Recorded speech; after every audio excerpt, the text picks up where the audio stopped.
யாரை பற்றி பேசுறது? இங்கிலீஷில் ஹூஸ் கோட்டிங் த பைபிள்னுவாங்க. நான் அந்த வார்த்தையை உபயோகிக்கல. எஸ்ன்னு ஆரம்பிக்கும் இல்லைங்களா? நம்ம எல்லாருக்கும் புரியும். அந்த மாதிரி இருக்கிறது வேற விவகாரம். ஆஃப் பண்ண வேண்டாம்ப்பா. நான் டிஎம்கே பற்றி சொல்கிறேன், வச்சுக்காங்க. உங்களுக்கு போகணும் செய்தி, உங்கள் தலையத்துக்கு போகணும்.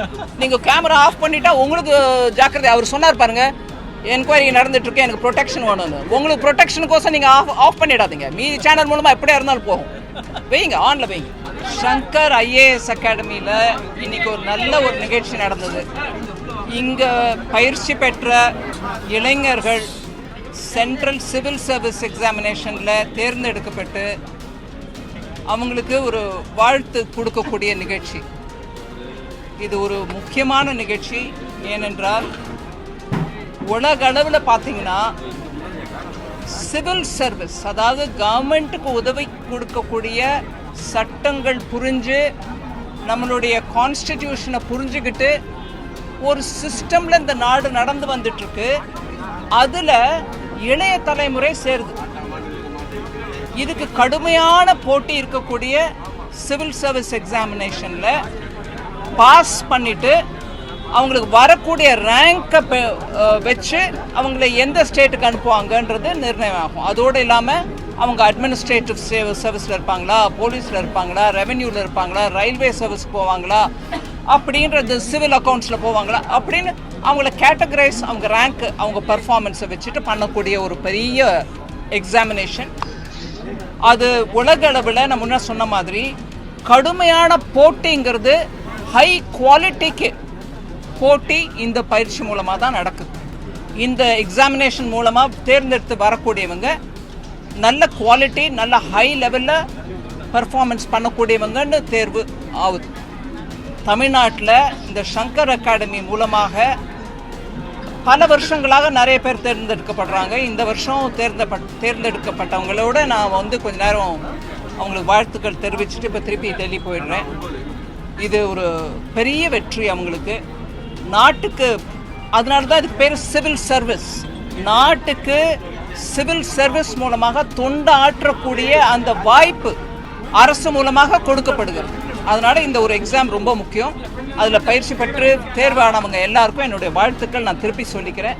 Shankar academy, Shankar IAS academy இங்கே நல்ல அந்த கோச்சிங் கொடுக்குறாங்க, ட்ரைனிங் கொடுக்குறாங்க, அவங்களுக்கு அந்த எக்ஸ்போஷர் கொடுக்குறாங்க. நல்ல ட்ரெயினர்ஸ், நல்ல டீச்சர்ஸ், முன்னாடி அனுபவம் இருக்கக்கூடிய சிவில் சர்வன்ஸ் அவங்க எல்லாம் இங்கே அவங்களுக்கு பயிற்சிக்கு உதவுறாங்க. அதனால இந்த நல்ல ரிசல்ட்ஸ் கிடைக்குது. இங்கே லாஸ்ட் ஒரு 10 இயர்ஸ் கம்பேர் பண்ணும்போது தமிழ்நாட்டிலேருந்து வரக்கூடிய ஐஏஎஸ் ஐபிஎஸ் ஆஃபீஸர்ஸோட நம்பர் இன்க்ரீஸ் ஆயிருக்கு. இது எப்படி பாக்குறீங்க? அதில் ஒரு வார்த்தை நான் முன்னாடி அதுக்கு கிளாரிஃபிகேஷன். நீங்கள் சொல்கிறது கரெக்ட்.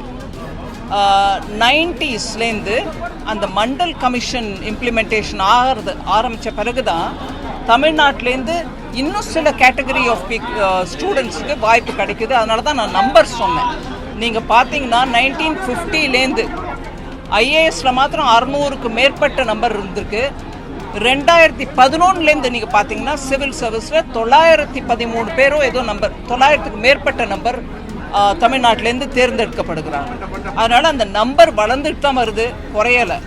அதோடு இல்லாமல் எல்லா விதமான சர்வீஸ்லையும் தமிழ்நாட்டிலேருந்து தமிழ் பேசக்கூடியவங்க, தமிழ்நாட்டில் வாழறவங்க, டொமிசைல் அப்படிங்கிற வார்த்தை. அதில் தெலுங்கு பேசுகிறவங்களும் தமிழ்நாட்டில் இருக்கலாம், கன்னடா பேசுகிறவங்களும் தமிழ்நாட்டில் இருக்கலாம், மலையாளம் பேசுகிறவங்களும் இருக்கலாம். அவங்க கணக்குன்னு எடுத்திங்கன்னா தமிழ்நாட்டில் உறைவிடமாக இருக்கக்கூடிய மக்கள் எத்தனை பேர் தேர்ந்தெடுக்கான்னு அந்த நம்பர் நான் சொன்னேன். 2011லேருந்து கணக்கு எடுத்திங்கன்னா 913 or 17 அந்த மாதிரி நம்பர், ஓவர் 900 சூஸ் ஆயிருக்காங்க.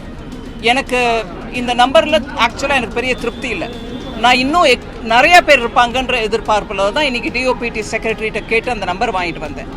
ஆக்சுவலாக நாங்கள்லாம் காலேஜ் டேஸில் இருந்தபோது இவ்வளோ கோச்சிங்க்கு முக்கியத்துவம் இருந்ததில்லை, இந்த மாதிரி அகாடமிஸும் இருந்ததில்லை. அதனால் அப்போ சுய முயற்சியில் தான் எல்லாரும் வந்துட்டு இருந்தாங்க. இன்றைக்கி அகாடமிஸ் இருக்கிறதுனால தமிழ்நாட்டு இளைஞர்கள் கவர்மெண்ட்டில் நல்ல உயர்ந்த பதவிக்கு வரதுக்கான நல்ல வாய்ப்பு இது. அதனால் நீங்கள் எந்த அகாடமி, சங்கர் அகாடமி இங்கே இருக்குது, ஐஎம் ஷுர் தமிழ்நாட்டில் இன்னும் வேறு எங்கெல்லாமோ அகாடமி இருக்கலாம். ஆனால் இளைஞர்கள் தயவு பண்ணி முன்ன வரணுங்க. பாரத நாட்டின் சிவில் சர்வீஸில் தமிழ் மக்களுடைய பங்கேற்பு இன்னும் நிறைய இருக்கணும். அதனால் பாஸ் பண்ணிவிட்டு நீங்கள் வெளில வந்தீங்கன்னா உங்களுக்கு நல்ல ஒரு வாய்ப்பு. நாட்டில் எங்கெங்கெல்லாமோ நீங்கள் பார்த்தீங்கன்னா, நான் ஸ்டேட் முழுக்க ட்ராவல் பண்ணும்போது பார்த்தா திரிபுராவில் இருக்காங்க, நாகாலாண்டில் இருக்காங்க, அஸ்ஸாமில் இருக்காங்க, ஜம்மு காஷ்மீரில் இருக்காங்க. அந்த மாதிரி நம்மளுக்கு இருக்கக்கூடிய திறமையை நல்ல உபயோகப்படுத்துறதுக்கு இது ஒரு நல்ல வாய்ப்பு. ஜிஎஸ்டி கம்பேர் பண்ணும்போது 2024 விட ஒரு 9% இன்க்ரீஸ் ஆயிருக்குன்னு நீங்கள் நேற்று கொடுத்துருந்தீங்க. வரி செலுத்தக்கூடியவர்களுக்கு நன்றின்னு சொல்லியிருந்தீங்க.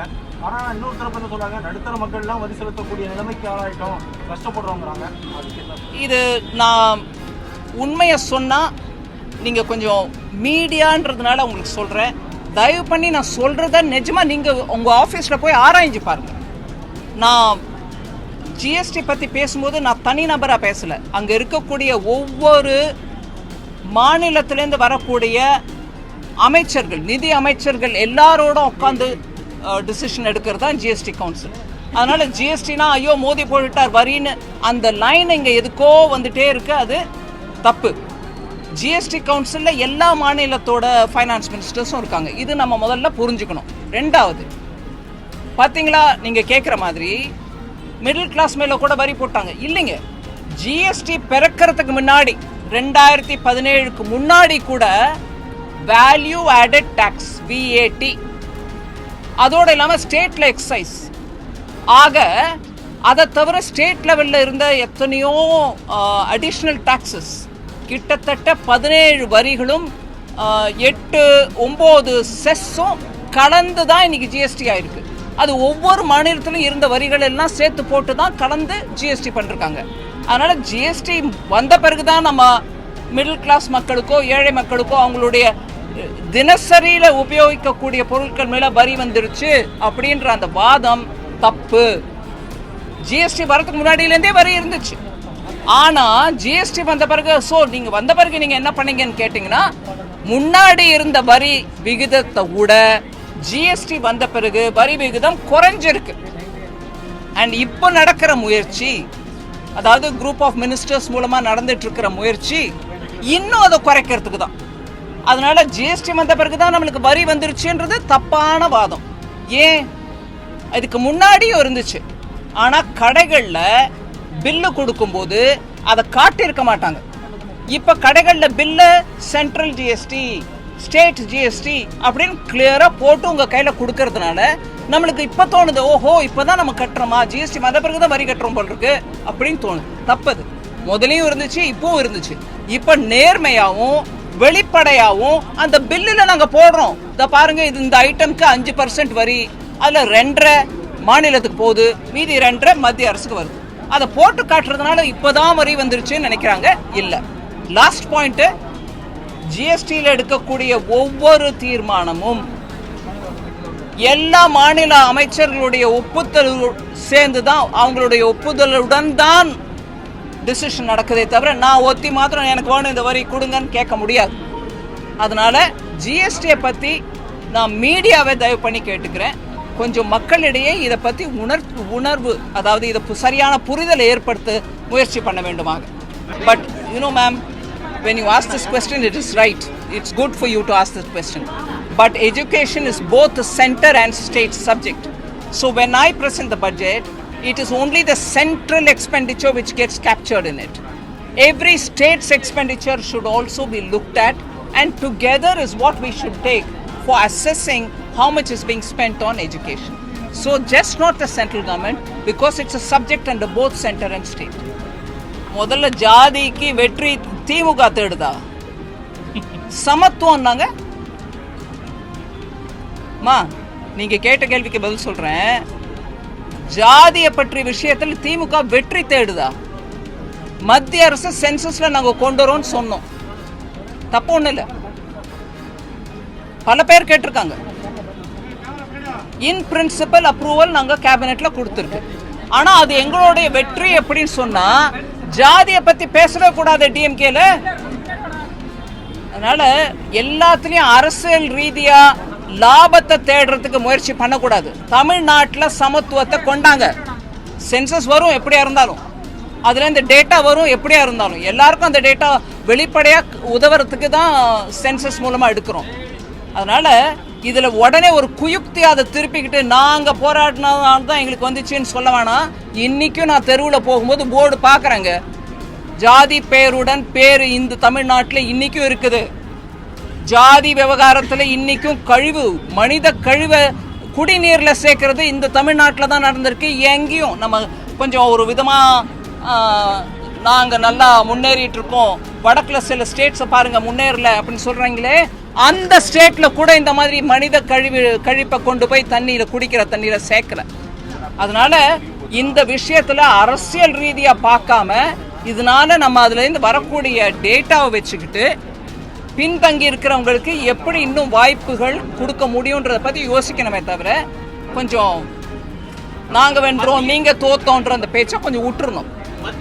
நான் ஒவ்வொரு முறையும் பேசிட்டு தான் இருக்கேன், எவ்வளோ நம்ம கொடுக்குறோம், எவ்வளோ கொடுக்கல, எல்லா ஸ்டேட்டுக்கும் எப்படி கொடுத்துருக்கோம். எனக்கு ப்ரைவேட்டாக சில மெம்பர்கிட்டேருந்து, அதாவது ஆளுங்கட்சி இங்கே இருக்கக்கூடிய ஆளுங்கட்சிக்கிட்டேருந்து மெம்பர்கிட்டேருந்து நான் பேர் எடுக்க விடும்போது அவங்ககிட்டேருந்து மெசேஜ் வருது, நன்றிங்க வேலைவாய்ப்பு திட்டம் இருக்குது பாருங்கள், கிராமப்புற வேலைவாய்ப்பு திட்டம் மன்ரேகா, அதுக்கும் பணம் கொடுத்துருக்கோம். ஓ நன்றி, அந்த பணம் வந்துருச்சு. ப்ரைவேட்டாக எனக்கு நன்றி, பப்ளிக்காக இது நீங்கள் புரிஞ்சுக்கிட்டா சரிதான். இது ஒரு வெரி காம்ப்ளெக்ஸ் இஷ்யூ.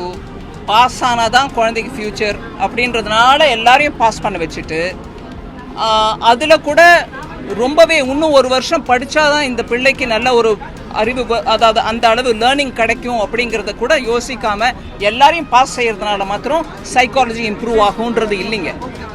இதை படிப்பின் குவாலிட்டியை பற்றி யோசிக்கணும். அதுக்கு ஒவ்வொரு மாநிலமும் கூட முயற்சி எடுக்கணும். படிப்போட குவாலிட்டி குறைய பிள்ளைகளோட எதிர்பார்ப்பும் ஜாஸ்தி ஆகுது. அதுவும் அந்த மனநிலையும் யோசிங்க. அவங்க காலேஜுக்கு வரும்போது ஏங்க நாங்கள் குவாலிஃபை ஆகிறதுல ஐஐடிலாம் யோசிக்கும் போது அப்போ குவாலிட்டி என்னாச்சு, எல்லாரையும் ஒட்டு மொத்தமாக பாஸ் பண்ணிகிட்டே போகிறதுனால. அதனால் இதெல்லாம் பிளாக் அண்ட் ஒயிட் பதில் சொல்ல முடியாதுங்க. அந்த விஷயத்தை இன்னும் அந்த நிபுணர்களோட உட்காந்து பேசி முடிவெடுக்கணும். ஐயா நீங்கள் ஏதோ கேட்டீங்க, நீங்கள் எப்படி பார்க்குறீங்களோ அப்படி தான், நீங்கள் கேள்வியில் எப்படி பார்த்தீங்களோ அப்படி தான் நானும் பார்க்குறேன். எந்த ஒரு செயல்பாட்டுக்கும் இங்கே ஒரு தீர்மானம் வந்துடும், இல்லை இதை நாங்கள் ஒத்துக்க மாட்டோம், எங்கள் தமிழர்களின் மனோநிலை எப்படி இல்லை அப்படின்லாம் சொல்லுவாங்க. Nobody is criticising. எனக்கு புரிஞ்ச வரைக்கும் டிஎம்கேயும் கிரிட்டிசைஸ் பண்ணல. They are claiming the victory for themselves. அதே தான் நார்த்லையுமே நீங்கள் கேட்குற கேள்வி அதுதான். In English, I'll tell you, opposition is not there for having brought census head count into the caste census, jati census into the caste into the survey, the census survey. The census will include it has been announced. Nowhere is people saying no. But the opposition which is saying it because you're doing what we've been demanding. That is all the line which I'm saying. யார் விசாரிச்சுட்டு இருக்கா? இல்லைங்க, விசாரிச்சுட்டு இருக்கிறது யாரு? பின்ன இல்லைங்க, நீங்கள் அந்த கேள்வி என்ன கேட்கக்கூடாது.